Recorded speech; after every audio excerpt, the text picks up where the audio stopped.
Good morning everyone. Current affairs through MCQ की series में 12th of May के current affairs हम MCQ के थ्रू कवर करने जा रहे हैं। This is brief introduction about me. My name is Prince Luthra और इंडिया रैंक 577। और ये जो एमसीक्यूज हैं आपको वेरियस एग्जाम्स में हेल्प करेंगे। जो वेरियस टेस्ट सीरीज हैं उसके लिंक्स में नीचे डिस्क्रिप्शन में दिए गए हैं, उसमें जाके फ्री मॉक टेस्ट जो है उसको आप अटेंड कर सकते हैं। और चाहें तो इन एमसीक्यूज को नेट मॉक की एप्लीकेशन के ऊपर भी मल्टीपल टाइम प्रैक्टिस कर सकते हैं।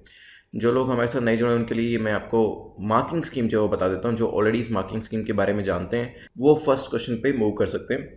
तो मार्किंग स्कीम कुछ इस तरीके से, अगर 8 से 10 एमसीक्यूज आपके ठीक होते हैं तो एक्सीलेंट परफॉर्मेंस माना जाता है, और 6 से 7 एमसीक्यूज अगर आपके ठीक होते हैं तो उसे गुड परफॉर्मेंस माना जाता है। इसी तरीके से जो थर्ड ब्रैकेट हमारा होता है वो डेंजर जोन का होता है, बिकॉज ये अनसर्टिनिटी रहती है यहाँ पे, क्योंकि 40 to 55% आप स्कोर कर रहे होते हैं और इस वजह से श्योरिटी नहीं होती कि प्रीलिम्स होगा या नहीं होगा। Less than equal to 3 MCQs में ऑफकोर्स चांसेस काफ़ी कम होते हैं। तो इसी वजह से ऊपर की जो दो ब्रैकेट होती हैं इसे सेफ जोन कहा जाता है, और नीचे की जो दो ब्रैकेट्स होती हैं इसको डेंजर जोन कहा जाता है। और आपको कोशिश यही करनी है कि ग्रेजुअली अगर आप डेंजर जोन में फॉल कर रहे हैं तो उसे धीरे धीरे ऊपर सेफ जोन में लेके आएँ, ताकि मोर देन इक्वल टू 60% आप स्कोर करें और इंश्योर कर पाएँ कि आपका जो प्रीलिम्स का एग्जाम है वो क्रैक हो जाएगा। चलिए पहले क्वेश्चन पे चलते हैं। आज के पहला क्वेश्चन जो है वो हमारा संजीवनी ऐप के बारे में पूछा गया है कि विच ऑफ द फॉलोइंग मिनिस्ट्री या मिनिस्ट्रीज हैज़ या हैव लॉन्च संजीवनी ऐप। तो संजीवनी ऐप को किसने लॉन्च किया? मिनिस्ट्री ऑफ आयुष है, ministry of electronics information technology है, and ministry of human resource development है। सोचिए क्या आंसर होगा। चलिए, जो ये ऐप लॉन्च करी गई है मिनिस्ट्री ऑफ आयुष एंड मीटी, that is ministry of electronics and information technology ने लॉन्च करी है। हमारा जो आंसर होगा वो होगा बी। और रिसेंटली रिकॉर्ड इसका जो डाउनलोड है वो हुआ है, अराउंड 50 लाख लोग हैं वहाँ तक ये ऐप जो है वो पहुँच चुकी है। कमेंट सेक्शन में मुझे बताइएगा आप ये एप्लीकेशन किस लिए यूज़ कर रहे हैं, बिकॉज हम ऑलरेडी इस ऐप के बारे में कुछ चीज़ें डिस्क्रिप्शन में पहले ही कुछ वीडियोस में डिस्कस कर चुके हैं। तो किस चीज़ के लिए ऐप बनाई गई है वो मुझे आप डिस्क्रिप्शन में बताइएगा। अदरवाइज अच्छे से याद रखिएगा, जो आयुष संजीवनी ऐप है वो ministry of Ayush and ministry of electronics and information technology ने मिलकर लॉन्च करी है, और रिसेंटली 50 लाख का जो टारगेट है वो अचीव कर लिया गया।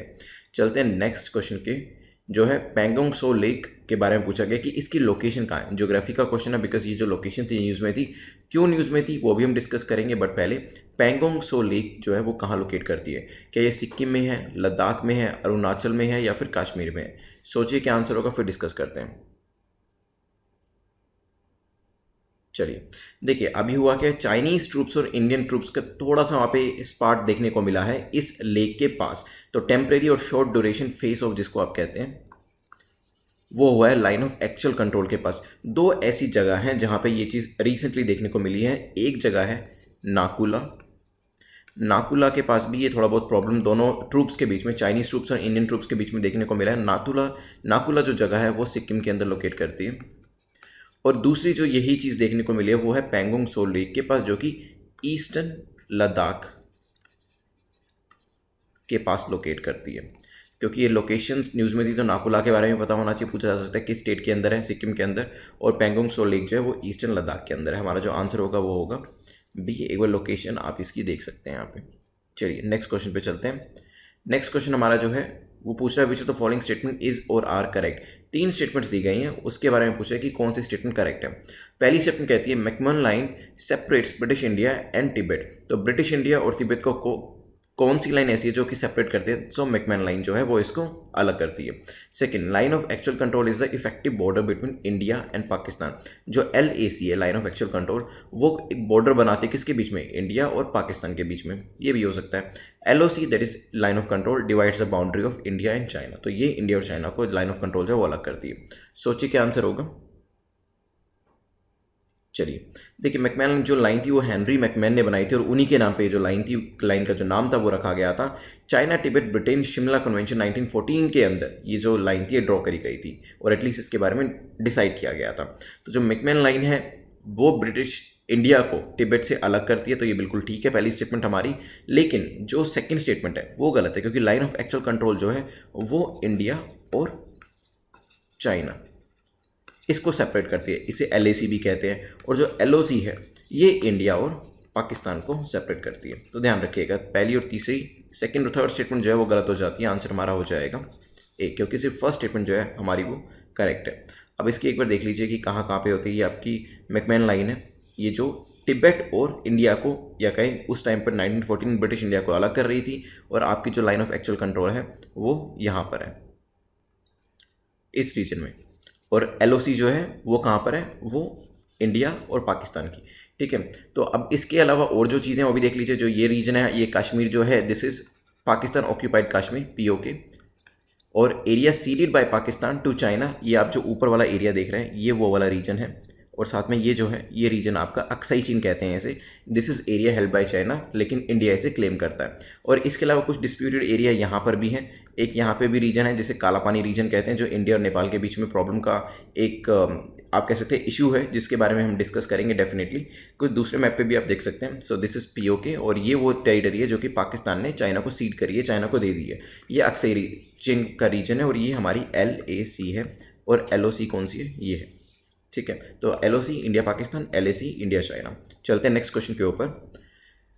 नेक्स्ट क्वेश्चन हमारा मिशन सागर के बारे में पूछा गया। मिशन सागर के बारे में कि इसमें कौन कौन सी कंट्रीज़ को इन्वॉल्व किया गया। मिशन सागर हम ऑलरेडी इसको डिस्कस कर चुके हैं, पर यहाँ पर पूछा गया कि कौन कौन सी कंट्रीज इसके अंदर इंक्लूड करी गई हैं। तो क्या मालदीव्स इसके अंदर है, क्या मॉरिशियस है, व्हाट अबाउट मेडागास्कर। तो सोचिए क्या आंसर होगा, फिर इसको इसके बैकग्राउंड को भी डिस्कस करेंगे और देखेंगे कंट्रीज कौन कौन सी हैं। चलिए देखिए, मालदीव्स, मॉरिशियस, मेडागास्कर, सेशल्स, ये सारे जो आपके आइलैंड नेशंस हैं वो इसके अंदर कवर करे गए हैं। इसमें होगा क्या, बेसिकली इंडिया का एक नेवल शिप है केसरी नाम से, वो फूड और जो मेडिकल असिस्टेंस होती है ना, वो इन आइलैंड नेशंस को प्रोवाइड करेगा अंडर मिशन सागर इनिशिएटिव। क्योंकि कोविड-19 पेंडेमिक की वजह से काफ़ी सारी प्रॉब्लम का सामना इन सब जो आइलैंड नेशंस है इनको फेस करना पड़ रहा है। यहाँ पे इंडिया जो है वो आगे बढ़ के आया है, और ये जो कंसाइनमेंट है वो केसरी जो आपकी शिप है, इंडियन नेवल शिप, उसके थ्रू भेजा जाएगा, जिसमें फूड सप्लाईज होंगी, मेडिसिन होंगी, इवन जो हाइड्रोक्लोरोक्वाइन टैबलेट्स हैं वो भी इसके अंदर भेजी जाएंगी। तो हमारा जो आंसर होगा वो होगा D।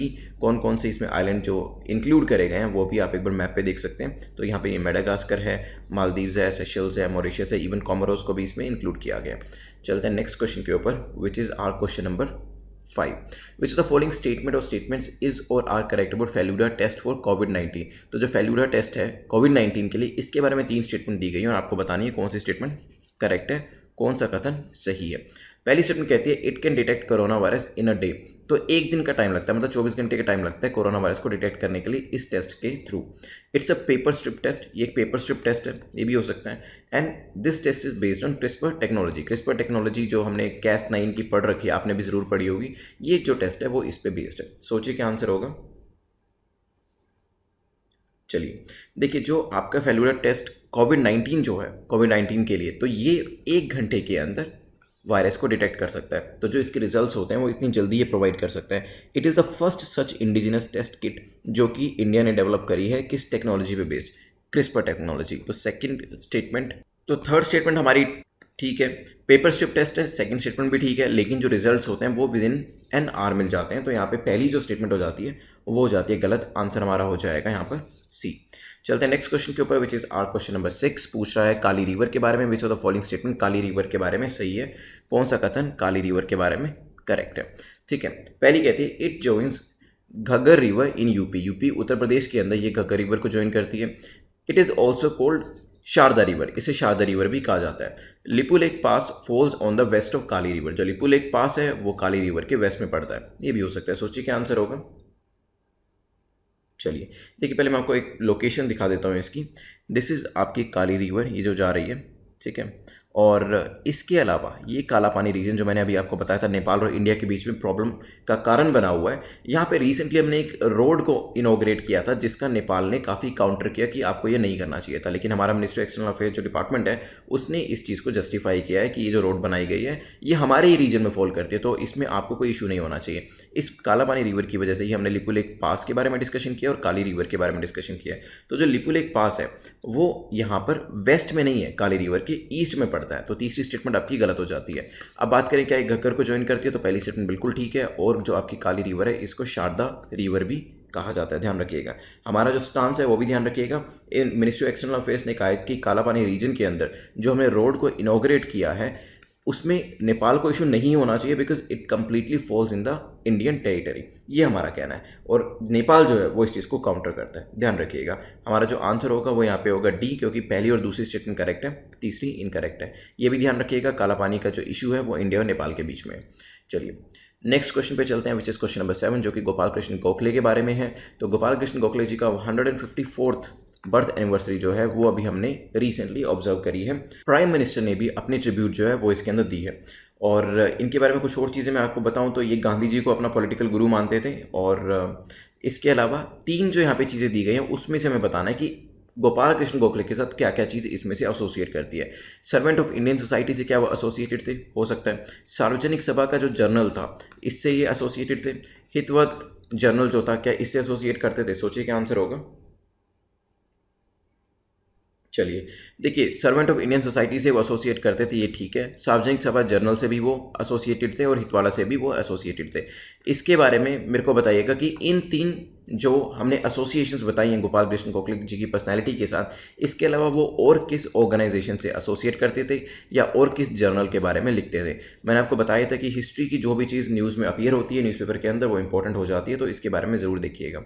चलते हैं नेक्स्ट क्वेश्चन के ऊपर, विच इज़ क्वेश्चन नंबर 8, जो कि टोडा एम्ब्रॉयडरी के बारे में है। पूछा गया कि इसके बारे में कौन सी स्टेटमेंट करेक्ट है, कौन सा कथन टोडा एम्ब्रॉयडरी के बारे में सही है।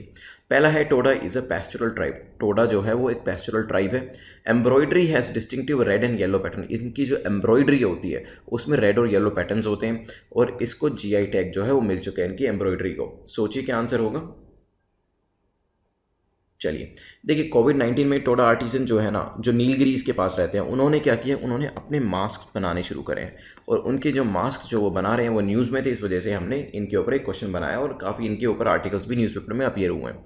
टोडा ट्राइब जो है एक पेस्टोरल ट्राइब है, no doubt about it. Southern India में फॉल करती है और द्रविडियन लैंग्वेज की जो है वो इनकी लैंग्वेज होती है। नीलगिरी हिल्स के पास ही रहते हैं। पहली जो आपकी स्टेटमेंट हो जाती है वो तो हो जाती है ठीक। अब बात करते हैं कि इनकी एम्ब्रॉयडरी कैसी होती है। देखिए इनकी एम्ब्रॉयडरी मैं आपको दिखाता हूँ, कुछ इस तरीके से होते हैं। रेड और ब्लैक के जो पैटर्न्स होते हैं ना वो काफ़ी इसमें फॉलो करे जाते हैं। तो यहाँ पे सेकंड स्टेटमेंट रेड और येलो नहीं है, रेड और ब्लैक के जो पैटर्न्स होते हैं अलॉन्ग विद वाइट वो ये ज़्यादा यूज़ करते हैं और कभी कभी किसी जगह पे ब्लू भी यूज़ कर लेते हैं। देन जीआई टैग की बात करी जाए तो यस, जीआई टैग जो है वो इनको ऑलरेडी मिल चुका है। तो पहली और तीसरी स्टेटमेंट ठीक होने की वजह से आंसर आपका हो जाएगा ए। अब मैं आपको बताऊं, जो टोडाज हैं ये थैश्ड हाउसेज में रहते हैं। जो इनकी सेटलमेंट्स होती है वो थैश्ड नेचर की होती हैं और ट्रेडिशनली डेयरी प्रोडक्ट्स हो गए या फिर बैम्बू आर्टिकल्स होगी उसके अंदर ये जो है ट्रेड करना पसंद करते हैं। चलते हैं नेक्स्ट क्वेश्चन के ऊपर, which is our question number 9। Netravali sanctuary के बारे में क्वेश्चन पूछा गया है। नेत्रावली सेंचुरी न्यूज़ में थी बिकॉज रिसेंटली यहाँ पे एक ब्लैक पैंथर को स्पॉट किया गया है।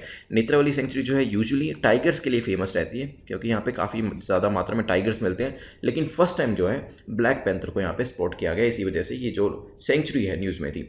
आपको इसकी लोकेशन के बारे में बताना ज़्यादा मुश्किल क्वेश्चन नहीं है, सोचिए क्या आंसर होगा। केरला है, आसाम है, अरुणाचल, गोवा।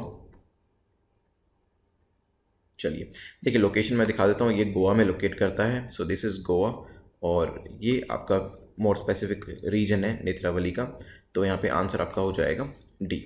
चलते हैं आज के लास्ट क्वेश्चन के ऊपर, जो कि रजिस्ट्रार जनरल ऑफ इंडिया के बारे में पूछा गया। रजिस्ट्रार जनरल ऑफ इंडिया किसके अंदर आता है, क्योंकि recently registrar general of India ने डेटा को रिलीज़ किया अपनी बर्थ रेट और डेथ रेट को लेकर। 2018 का बेसिकली ये जो आपका सैम्पल रजिस्ट्रेशन सिस्टम था, बुलेटिन था, उसके लिए जो डेटा है वो निकाला गया है। और रजिस्ट्रार जनरल ऑफ इंडिया मैं आपको बता दूँ 1961 में बनाया गया था गवर्नमेंट ऑफ इंडिया ने, और नाम से ही आपको पता चल रहा होगा डेटा कलेक्शन का और डेटा रिलीज़ का मेन काम रहता है इसके अंदर। लेकिन बात आती है कि आता किस मिनिस्ट्री के अंदर। Ministry of stats and programme implementation के अंदर में आता है, मिनिस्ट्री ह्यूमन रिसोर्स डेवलपमेंट में, मिनिस्ट्री ऑफ होम अफेयर्स में, या फिर कोई और ही ऐसी मिनिस्ट्री जिसके अंदर ये आता है। सोचिए। चलिए देखिए, सुनने में लग सकता है क्योंकि डेटा इन्होंने रिलीज़ किया तो मॉस्पी के अंदर आता होगा, but that is not the correct answer. MOSPI इसका आंसर नहीं है, इसका आंसर है मिनिस्ट्री ऑफ होम अफेयर्स। तो जो आपका रजिस्ट्रार जनरल ऑफ इंडिया है वो मिनिस्ट्री ऑफ होम अफेयर्स के अंदर आता है, ध्यान रखिएगा। 10 क्वेश्चन हमारे कंप्लीट होते हैं, एक बार रिविजन कर लेते हैं यहाँ पे विद इन 2 मिनट्स। चलिए, तो सबसे पहले हमने देखा था कि जो संजीवनी ऐप है उसको मिनिस्ट्री ऑफ आयुष और ministry of electronics and information technology ने लॉन्च किया था। अभी रिसेंटली 50 लाख जो इसके अंदर लोगों तक ये जो ऐप है वो पहुंच चुकी है। इसके बाद पैंगोंग सोक लेक के बारे में हमने इसकी लोकेशन के बारे में डिस्कशन किया था। ये ईस्ट लद्दाख में फॉल करती है और इसके अलावा नाकुला जो है वो सिक्किम में है। ये 2 ऐसे रीजन हैं जहाँ पे अभी रिसेंटली जो एक तरीके से डिफिकल्टीज़ है वो देखी गई है इंडियन ट्रूप्स और चाइनीज़ ट्रूप्स के बीच में। लोकेशन भी आप देख सकते हैं इसकी। देन हमने डिस्कशन किया था which of the following statement is are correct. McMahon line के बारे में हमने डिस्कशन किया था। LAC LOC देखा था हमने, मैकमैन लाइन हमने देखी थी यहाँ पर। इसकी लोकेशन ज़रूर देख लीजिएगा। और शिमला अग्रीमेंट जो था 1914 का, उसके थ्रू ये बनाई गई थी। लाइन ऑफ कंट्रोल जो है इंडिया पाकिस्तान के बीच में थी, line of actual control India और चाइना के बीच में थी। फिर हमने मिशन सागर के बारे में डिस्कशन किया था, कौन कौन सी कंट्रीज इसके अंदर है। आइलैंड नेशंस जो है उनको सप्लाईज करी जा रही है। केसरी जो है इंडियन नेवल शिप वो जाएगा और मेडिकल असिस्टेंस और फूड असिस्टेंस जो है वो देगा। इवन हाइड्रोक्सी क्लोरोक्विन टैबलेट्स जो है वो भी प्रोवाइड करी जाएगी। इसके अंदर वेरियस आइलैंड जो हैं वो इंक्लूड करे गए हैं। फिर हमने फेलुडा टेस्ट फॉर कोविड-19 देखा था। फेलुडा टेस्ट जो है वो 1 घंटे में यहाँ पे रिजल्ट देता है, आपको डिटेक्ट करता है बेसिकली कोरोना वायरस को। पेपर स्ट्रिप टेस्ट है और क्रिस्पर टेक्नोलॉजी पे ये बेस्ड है। इसके बाद काली रिवर के बारे में देखा था। गगर रिवर जो है यूपी के अंदर उसको ज्वाइन करती है और शारदा रिवर जो है ये इसका दूसरा नाम है। लिपुलेख फॉल जो पास है वो कहाँ पे फॉल करता है, वो फॉल करता है ईस्ट ऑफ काली रिवर। और यहाँ पे हमने देखा था कालापानी रीजन जो है वो डिस्प्यूट का कारण है इंडिया और नेपाल के बीच में। और अभी रिसेंटली एक हमने यहाँ पे रोड को इनॉग्रेट किया। फिर हमने गोपाल कृष्ण गोखले की 154th बर्थ एनिवर्सरी को यहाँ पे सेलिब्रेट करते हुए उनकी 3 एसोसिएशंस बताई थी। इसके अलावा हमने टोडा एम्ब्रॉयडरी के बारे में डिस्कशन किया था, जिसको जीआई टैग ऑलरेडी मिल चुका है। पेस्टोरल ट्राइब होती है टोडा और यहाँ पे रेड और ब्लैक पैटर्न्स देखने को मिलते हैं इनके काम में। द्रविडियन लैंग्वेज को ये यूज़ करती है और नीलगिरी हिल सदर्न इंडिया के पास फॉल करती है। ये इनका एक काम का जो एग्जाम्पल है वो भी देख सकते हैं। देन नेत्रावली सेंचुरी जहाँ पे ब्लैक पैंथर को स्पॉट किया गया है, गोवा के अंदर फॉल करती है। यूजुअली टाइगर्स मिलते हैं लेकिन ब्लैक पैंथर को भी यहाँ पे देखा गया है। इसके बाद हमने देखा था रजिस्ट्रार जनरल ऑफ इंडिया के बारे में और ये जो है मिनिस्ट्री ऑफ होम अफेयर्स के अंदर आता है। सी इज़ द करेक्ट आंसर। तो हमारी रिवीजन यहाँ पे कंप्लीट होती है। एक बार हम देख लेते हैं मार्क्स को। उससे पहले एक बार आप जो डिस्क्रिप्शन में लिंक दिए गए हैं वहाँ पे जो मॉक टेस्ट फ्री है उसको ज़रूर अटेम्प्ट कर लीजिएगा। अपने मार्क्स को एक ऑल इंडिया लेवल पे कंपेयर कर लीजिएगा। अब देखते हैं मार्क्स को। अगर अपर 2 ब्रैकेट्स में आपके मार्क्स है then congratulations, you are in the safe zone. नीचे के ब्रैकेट में मार्क्स हैं आपके then definitely you can improve by, पहले तो नोट्स बनाइएगा आपने और नोट्स को रिवाइज ज़रूर करिएगा या फिर इन एमसीक्यूज़ को मल्टीपल टाइम प्रैक्टिस कर सकते हैं। और दूसरा जो आपके क्वेश्चंस गलत हुए हैं उनको एनालाइज ज़रूर करिएगा कि गलत होने का उनका रीज़न क्या था। एक बार आपको रीज़न समझ में आ जाएगा कि किस वजह से आपकी गलती हो रही है देन ऑफकोर्स मार्क्स जो है वो धीरे धीरे इंप्रूव होना शुरू हो जाएंगे। वेरियस प्लेलिस्ट अवेलेबल हैं यूट्यूब पे, आप उनको चेकआउट कर सकते हैं। टेलीग्राम पे भी आपका कोई डाउट है तो मुझसे पूछ सकते हैं। You can subscribe this channel, press the bell icon ताकि टाइम टू टाइम नोटिफिकेशंस आपको मिलते रहें। Thanks for watching, have a nice day.